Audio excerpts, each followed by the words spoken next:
I thought a lot about what we should talk about today. There was a paper that came out just a couple weeks ago called A Race to Mission. Show of hands of anybody that read that. It was, okay, a few people. If you haven't yet, check it out. And it got me thinking about this idea that I don't think we were in a position to talk about maybe even last year, let alone a couple years ago, which is, what does a world look like where a lot of the companies that are represented in this room wildly succeed as businesses, but maybe collectively we fail to achieve the big mission that I think we all set out to do. And that's the theme I want to explore today. And in particular, how we can step on the accelerator together through some admittedly zany and maybe controversial ideas that I'm going to raise today. And I intended it to be that way since it's the first thing in the morning and maybe our coffee's still kicking in. So let's dive in to the presentation. Let's see. There we go. So the first thing I want to talk about, this is probably data a lot of you have seen. This is from the Climate Change Committee. There's a bunch of lines on here. I think the conclusion that we've all come to is that we have about 8 years to make a really big difference in terms of turning the tides toward a cooler future. I don't know if anybody had a chance to see a couple articles in the New York Times that have come out over the last couple days, but there was one yesterday in particular that I found really heartening. It talked about how even though we're not on track to achieve a 1.5 or even a 2 degree increase in temperature, we are already have taken steps that is not going to put us on the track to catastrophe. So not 4 degrees, not 5 degrees, and that is because of innovation and because of things like the folks in this room are working on. But I think we can do better. And to give us all a little bit of motivation, this is data that we all know. So if you think about where the biggest reductions in carbon are going to come from, it's not industry, it's not buildings, it's not electricity, it's food. We all know that. And I wanted to highlight this little thing on the bottom here as a call to action. So the IPCC has basically decided that we're not worth thinking about. We're a rounding error in terms of being able to turn the tide on carbon emissions in food. And I want to challenge us today to think about pushing back on that and come up with a way that we can maybe go a little bit faster, have a bigger impact in this decade. So before I do that, I just wanted to provide some good data. I think a lot of you know our oceans are our planet's refrigerators, storing something like 93% of the planet's carbon. Meanwhile, we are taking all of the fish out of the sea. And I don't know about you, but I am really worried about whether our planet's refrigerators will work as well if all we have left is just a bunch of jellyfish in the sea. You can see some data here that's pretty compelling that we're not on a good track in terms of sustainable fishing. Similarly, there was a study that came out in Nature last year that quantified the impact of deep sea trawling as equivalent to the release of all of the carbon emissions of the global aviation sector combined. Now, that study has been a little bit controversial, but I think it's worth thinking about. You know, I think when we think, most of us think about global warming, we think about cows belching methane, but it's also coming from the sea, which is storing so much of our planet's carbon. And it's more than just the climate. I'm a total data geek, so bear with me. We're gonna have a bunch of charts today. The gray line here is CPI with 1982 kind of baselined at 100, and in red are inflation-adjusted salmon prices, basically. So the point on this slide is that it is now basically 5 times more expensive to buy salmon than it was inflation-adjusted even 11 or 12 years ago. And what that means is that one of the world's healthiest forms of protein that we can have is increasingly becoming inaccessible. And by the way, I have the same chart for beef, and it looks exactly the same. So if you play this tape forward, we're thinking about a world where only the wealthiest people can afford the most nutrient-dense types of animal proteins. And I don't know about you, but I say no thank you to that future. But that's why we're here, right? Last year was a banner year in terms of fundraising for our field. I borrowed this from GFI's State of the Industry report. So much capital flowing in. And it's not just money that's being vaporized, we're putting it to good use. So Mosa Meat, for example, just last week announced that they were opening a huge facility in the Netherlands. That's on the heels of Upside, just across the bay here in California, and Aleph Farms in Israel. We are quickly moving toward much larger production, which is exciting. But there's always a but. So I want to go through some math that I've been thinking about lately. So let's make some assumptions together. The cost of an industrial scale cultivated meat facility is upwards of $100 million based on our experience. So far, about 5 firms have raised that much money. Let's assume generously in the next 5 years, another 15 raise that much money and build an industrial scale facility. Each of those, based on what I've been reading from our own projections as well as what others have said publicly, we're looking at something like 20,000 tons per year per company. That's a lot of meat and seafood, just to be clear. And if you add all of that up, that's 450,000 tons. That's almost 1 billion pounds a year. Amazing. And by the way, to my first point when I opened, that means 20 super successful companies, each cranking out $500 million a year in revenue. Awesome. I don't think even a couple years ago we would have been feeling so confident about the trajectory that this field is on. But I wanted to provide that in context of global seafood production in blue and global meat production in red. That together is a whopping 0.08% of global demand. So it's a heck of a start, no doubt. But what I wanted to explore today is how do we go faster? How do we put ourselves on the map for the IPCC? How do we convince people that we can actually do something that will have an impact this decade? And this isn't something that's 20 or 30 years down the track. The first thing I wanted to talk about, to quote Daft Punk, I think we can all do a lot better by not doing it alone, right? And so a lot of the companies speaking at this conference, represented in this room, have made a decision to partner with a lot of the world's biggest meat and seafood producers. But I wanted to actually take it a step further. Maybe instead of just taking money from these firms, we should actually help them be our competitors. And I'll say that again. We should help them compete with us in our own field. And the reason I'm saying that is I think about when Tesla had its biggest impact. It wasn't when they made this badass roadster car. It wasn't when they started cranking out mass market X's. It's when GM and Ford and BMW and every other company made an electric car such that in 2035, this state and 11 others in this country will say goodbye forever to the internal combustion engine. And for those of us who have been around a little while, I grew up in Los Angeles in the late 90s. I was in high school. And I remember seeing clunky Priuses driving with one driver in the carpool lane and thinking oh my God, how do I get one of those? And of course, that was not an incredible car. But look at where we are today, just over the span of a couple of decades, right? We're talking about a global transition to a brand new technology. And what I wanted us to think about is how can we work with all of the companies on this list and maybe 100 others to go faster than we would on our own, even as 20 super successful companies or 100 successful companies. I'm gonna date myself. Does anybody know who Voltron is? All right, there's a couple old timers like me. All right, so Voltron was a cartoon from the 80s that's been redone, evidently. I didn't realize that. It was 5 lion robots. And each of those lion robots had incredible powers, and they were awesome. However, they came together and formed this badass robot, swinging a big sword and basically conquering anything that came their way. And I wanted to, so what does that have to do with culture mean? Well, this facility is the world's largest fermentation facility just outside of Copenhagen. And look at that picture. That is a city-sized facility.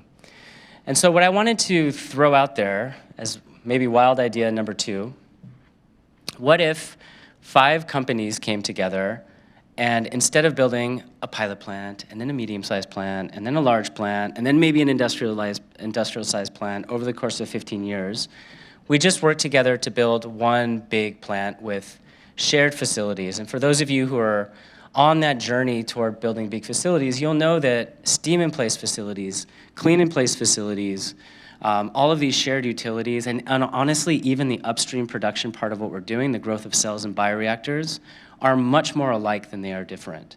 So this would help us move faster, build a bigger plant, and actually work much more closely together, and maybe leapfrog some of this very small step incremental increases that we are on track to do right now.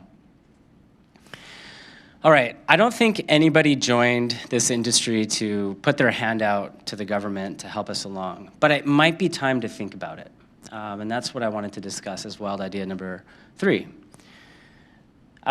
This country is investing $52 billion in semiconductors, and we're doing that because as an order of national security. Everything that we consume, that we build, that we buy, requires these things, and most of them are imported. And I think we've all felt the impact of that when China closes its borders due to another COVID shutdown. And so, we have this national endeavor to make a domestic source of semiconductors.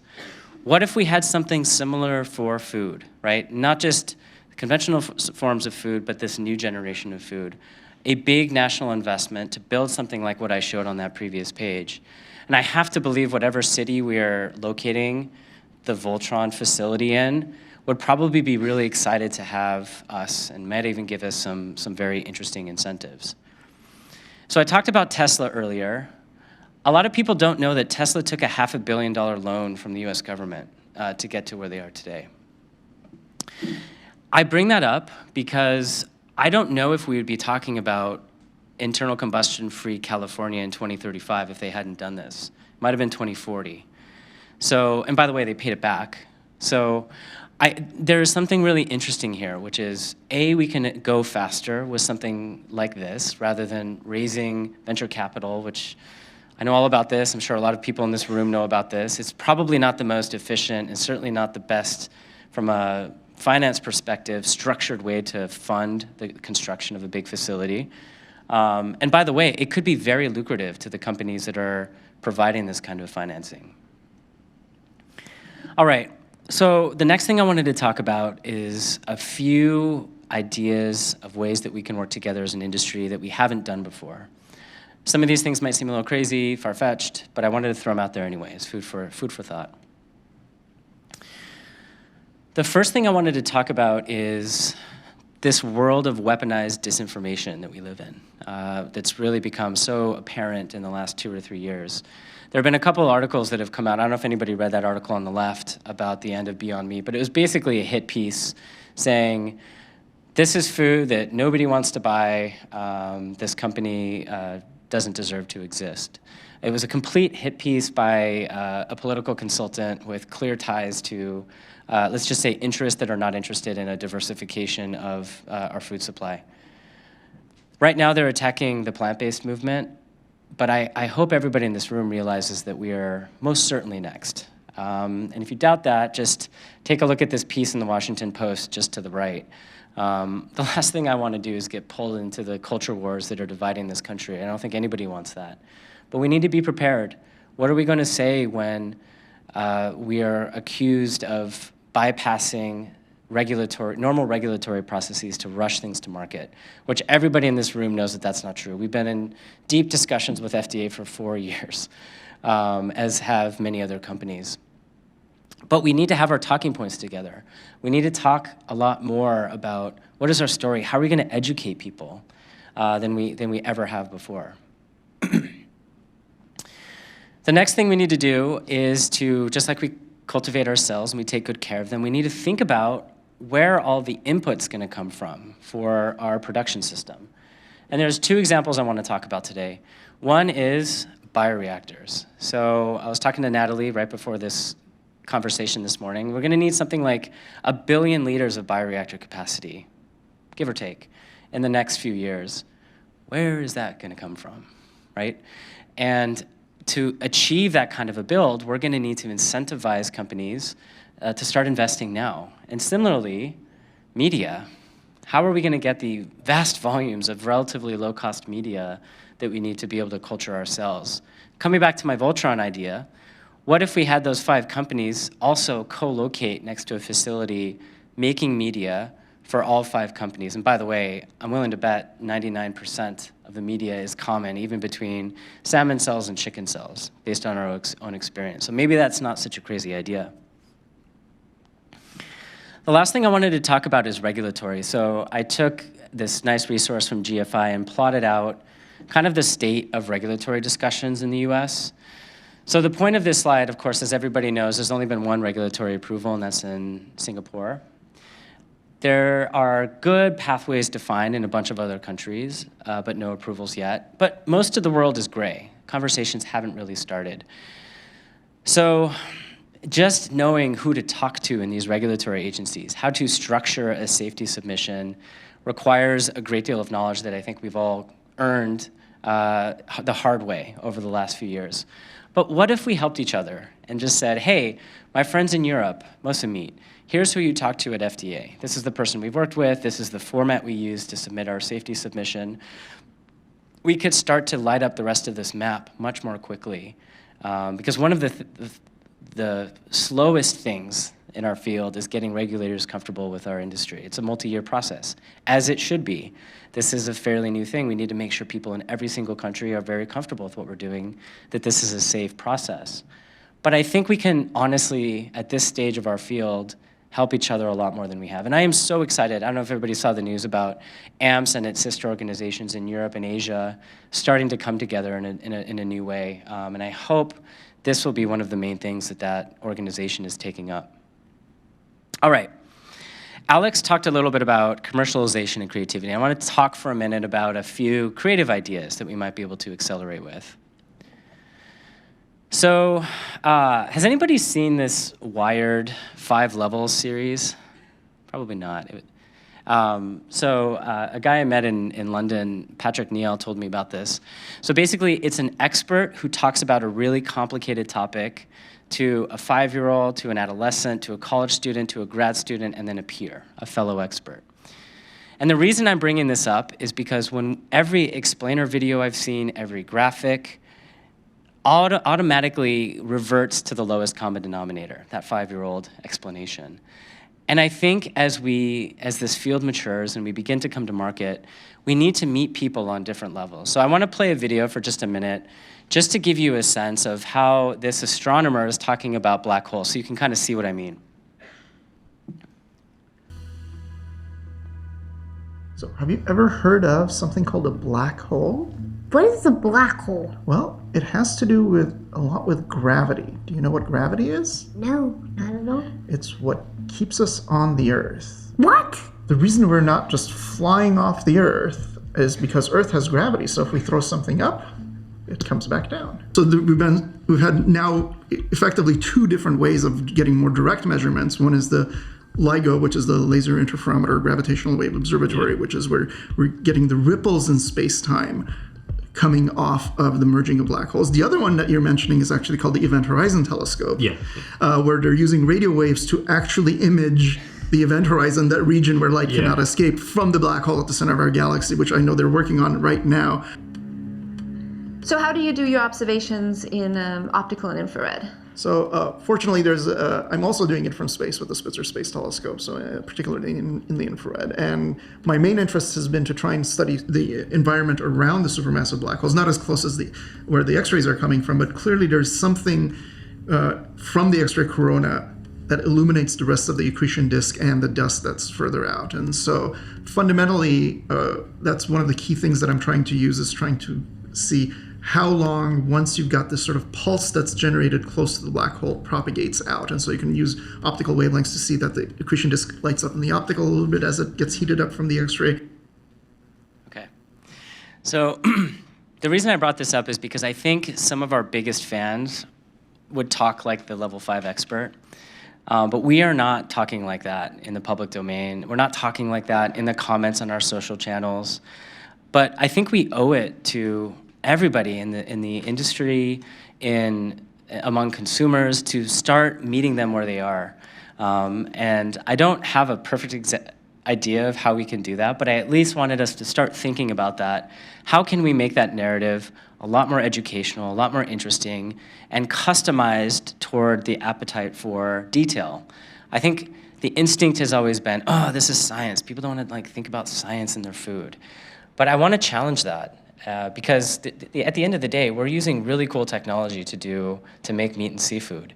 And we should talk about that. Let's find a way to talk about it in a way that's genuine, that's honest, that is science-based, that doesn't turn people off and is very appetizing. I wanted to talk about this connection to food, right? So there's these old-timey photos that we've all seen of like the good old days about animal husbandry, right? When an animal would live in harmony with its family on the farm. It ultimately gets slaughtered, but it had a pretty good life from that time. We, as an industry, have so much work to do to help people connect on an emotional level with our technology. I think what we've tried to do is use handy analogies like brewing, right? We're guilty of that too. The trouble is, it's hard to imagine a cute little kid like that hugging one of these brew tanks, right? So, I've been thinking a little bit about, and I admittedly use my 2 children as test subjects often. They actually love this book. We got it, I don't know, maybe a year ago or something. They always pick it out. How many people have read this book, by the way, just so I have a sense? Okay. There's this like scene where they're taking a biopsy. They call it a pinch. It's like a big like needle. And our kids hate that because the cow is saying ow, but also because they hate shots. So we have to skip that page. But like this is one of their favorite books. And so I think one idea is obviously we can start young. With this next generation, we can have conversations. By the way, I also use them as like Turing tests for pictures of salmon. I'd like hold pictures up, be like, what's this? And as soon as they started saying salmon, I was like, yes, because they're obviously not going to lie to me. But I think we need to think about how we help people connect on an emotional level to food in a way that we've never done before. I am admittedly admiring the problem here. I don't have a solution, but I at least want us to think about this because I think it is actually really important, like make or break. Food is not like an app or a phone or a car. It is deeply emotional, ingrained with our traditions, with our religions, with our identities. And if we think that not having or having a sterile relationship with where our food comes from is going to work, I would seriously push back on that and encourage us to think a little bit harder. I love this idea of glass walls because it is this powerful metaphor that the separation between our food system and what we're eating is coming down, right? And we've seen in a very uncoordinated way, 3 different companies, or probably more. This is the ones I could find easily. So Supermeat up there on the right, the Epic facility from Upside on the right, and then us on the bottom, right? So the idea is to like bridge this gap, but I think we need to go even further. How do we, for example, when these safety submissions come out, how do we give people confidence that the FDA had all the information that they needed to assess how safe these products are? We, for one, are going to make our submission public when we're done with that process, and I hope others will too. But I think we need to go really far. And the reason we need to do this is because we need to build trust. And trust is built through honesty, transparency, and integrity. And we've come up with a really new way to make meat and seafood, and people need to know about that. So I would encourage us to think about new ways to be transparent that takes it beyond this sort of initial powerful representation. The last thing, and the thing I wanted to close on, is that I think the most powerful demonstration of the creativity that is inherent in this field is the products we've made. I mean, look at that, right? This is something to be incredibly proud of. There is nothing like this in the plant-based world. Like, this is a tremendous accomplishment to be able to make such amazing food products. I mean, I want to eat all of those things. And who thought you could have like a foie gras burger and have zero guilt about it, like in this decade? But here we are. We can do that in 2022.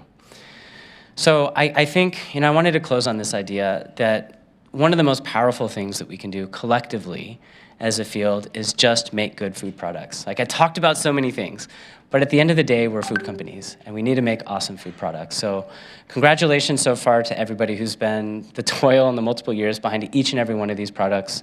I know exactly what the journey has been, but let's do more going forward. So thank you very much. I'd love to hear some questions.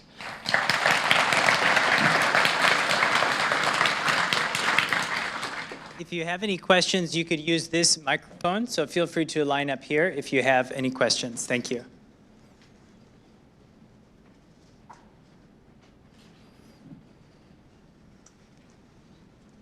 And if you have any questions later, feel free to find Justin in the expo hall or throughout the next day or so.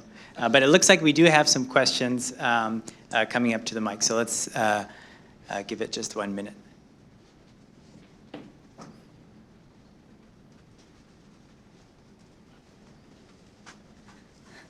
Thanks, Justin. My name is Holly Wang. I'm a professor in food economics at Purdue University from Indiana. We're very interested in this novel food and idea, but we're more studying and looking at consumer responses and the market responses. And I love your book. I like your promoting that, educating the consumers. Where we are now, in this industry, we know that our product is ready, it's waiting for USDA's yes. And if they yes, and are we ready? What is the cost? What's the scale we can put on the market? Do you have any perspectives? Yeah, thank you. And again, in the spirit of transparency, I'll tell you the real deal.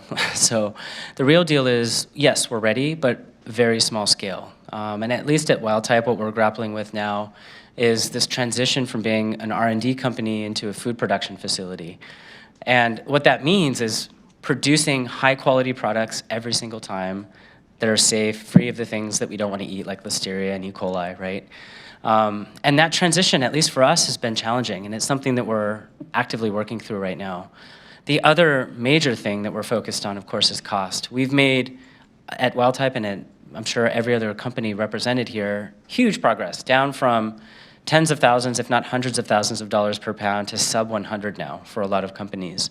But it's not enough. I actually think we need to aim for parity, if not lower, right? Let's make these foods even more accessible than they are. I mean, I have this dream about salmon, which is one of the most nutritious foods that we can eat, being as accessible nationwide as a Big Mac. How awesome would that be? If like the cheapest foods were also the most nutritious. And I think that is the calling that we have, and we're not there yet. I think that's honestly like probably a decade journey before we start to see prices in that range. Awesome, thank you. This is John from Triple Bar. First and foremost, great talk, and I love the lofty ideas. Some really, I think, things to think about and consider for this space, which I've really enjoyed working as very tight-knit. And I think the idea that you proposed about a shared facility and really more collaboration, I was curious to know a little bit more about your thoughts, and maybe if you could unpack it a little bit for me on like how do we do that? I know it's an idea, right? But if you put the idea in a presentation, right, you probably put a little bit of thought into it. Just curious how we can tap into the collective knowledge and really make more impact. Yeah. So the Voltron idea, right? So we've built a pilot plant. We're building a slightly bigger one right now. We're also looking at early planning stages for the next large facility. Now's the time to have those conversations, right? Site selection is underway. So maybe companies should just get together and talk about like what is our shared utility? Test this out a little bit. How similar are our upstream processes really? Are they more similar than different, as I guess they would be? I think that's the next step, just kind of like a quick due diligence. Does this make sense? I realize it's a little bit crazy, but I think there's a way to do this such that the sensitive, what we call downstream, so the creation of our finished product, can be done separately and securely, protect IP, all that good stuff. But honestly, I think there's something here worth exploring. Hey, Justin. Paul Shapiro from the Better Meat Co. Stellar talk. Absolutely loved it. Thank you for that and for your great work. Quick question. You had a slide that said 20,000 tons was $500 million of revenue. So by my quick math, that's about a selling price of about $12 a pound. So if it's hundreds of dollars per pound now, what's the pathway? So first of all, is that correct that the intended selling price at retail is, or at wholesale rather, is $12 a pound? And if the COGS today are at hundreds of dollars a pound, like what's the path to getting down to a profitable $12 a pound price? Great question. Yeah, that was intentional. So, and I want to be honest with what I said. I do think it's going to take some time before we're below cost. And so I think the journey that we're on over the next few years is one of a loss leader, right? To show people what's possible, build market share, get people excited about these products. And by the way, we're not the first company that would do that for the first few years. I think that's better than having a $100 burger, to be honest, at least in my opinion, because I want these products to be accessible to people. Yes, we should have them in a Michelin restaurant, and you should pay what they cost. will show that there's a market for that and there's demand for that, coming back to your question. I think there's a really big part of the demand curve that could sustain our current costs. But I also think it's important to show that, you know, it's available in a grocery store, in a downscale market, in a quick service restaurant, for example. So that was my intent. And others may have made faster progress than we have on cost reduction, but it is the journey. Like, that is the one thing that we're focused on, I'd say. Thank you. We have time for one more question. Hi, Justin. This is Corinne from Biocelian. So thank you for the talk. And you did mention about regulatory, that we have to work with them in order to map out the bioprocesses. So I'm coming from like a drug manufacturing background, like cell and gene therapy, and the process is a little bit long in terms of testing. So what are your thoughts about it? Like whether this kind of cultivated meat industry would go into a little bit of kind of like drug manufacturing for quality control testing at all, and what the timeline right now, and that's particularly for your company. Yeah, I mean, I can speak most directly about the U.S. Paradigm, which is a food, you know, where FDA is the Food and Drug Administration. It's primarily food, actually. So we've used the food path, not the drug path, importantly. But that might vary from country to country. And that's the reason I made that slide, is because I think we should plan that it's going to be a 2 to 3, maybe 5, maybe more years journey to kind of get from the start to the finish in each of these countries. And rather than 15 companies working on one country, perhaps there is a way that we could spread our efforts and pave the way for one another. Because we are, as I hope you saw on that page, with that minuscule amount of market share, we are really not competitors, truly. We should be collaborating a lot more than we are. And so let's help each other get to market. It can only help all of us. Thank you so much. This is a real honor and a treat to be here to kick things off with you all this morning. Thanks.